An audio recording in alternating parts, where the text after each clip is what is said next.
Lost in America has that. It's an interesting thing because I love being in the country, like we've spoken about so much. But that story is about this story that was passed along in my family. And so my middle name is Nash, and I go by Israel Nash, and I was named after an old family friend.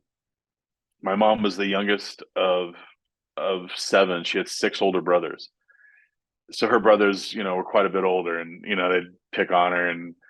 Um and they had one of their family friends, one of their brothers' friends was Miller, Nash A. Miller, and he uh he he was just like sweet to her and friendly.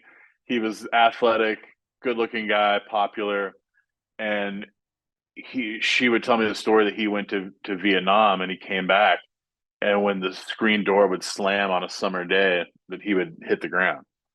And I just remember that story. And so I actually was like, hey, what I I wanted to write a song about it. So I just thought, like I wanted to get more research and kind of understand it more. So I was like, hey, I wanted to know more about that story. And she sent me an article from Time magazine from early '90s, and titled Lost in America. And it was this story of, so this guy's name is Nash A. Miller, and his nickname was Nam, Nam, right? So he was drafted. He fought over there for a couple of years on a gunner ship. They caught missile fire, and he had like shrapnel, and it almost hit his jugular, and still had the scars. Uh, and anyway, he was discharged. He moved back home, and that's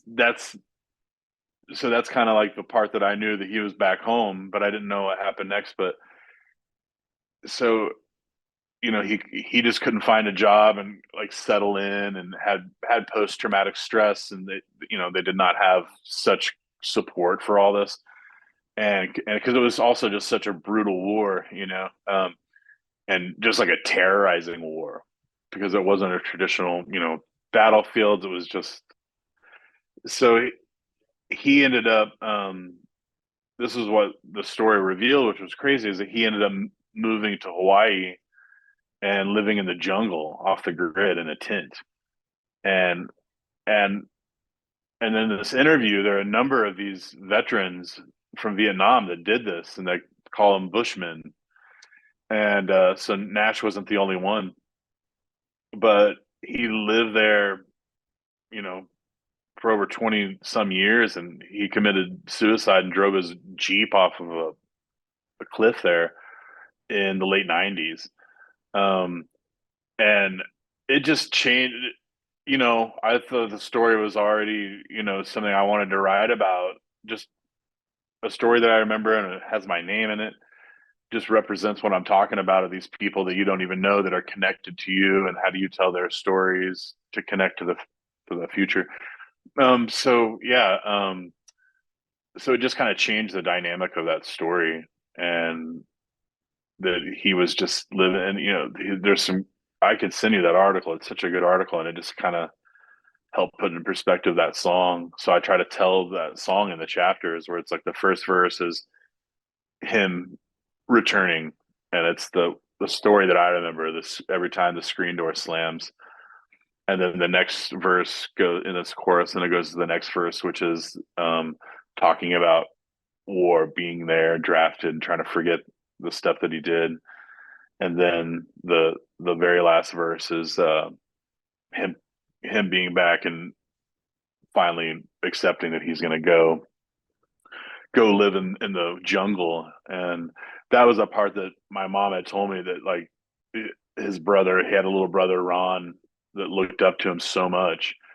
And so that line was like a really critical one to me, where it's like my brother Ron looked up to me. He comes by the apartment twice a week just to make sure that I'm doing okay. And then that's his split. to go to the jungle. So yeah, that became just a really very powerful song. And I've been I've been playing it the last like 8 months here and there and telling the story. And that's kind of what I want to do with these songs when I'm playing them live and talking to fans, is to inform them, tell them the story. And because I think there's a tendency for us to be like, well, let everyone just interpret their own story. But I think the beauty of these songs are that these stories are maybe unique to me, but everyone, they're common stories. We all have family members or family friends or some old stuff that describes something about who we are. And so yeah, it's just been a powerful song to play and connect with people, really.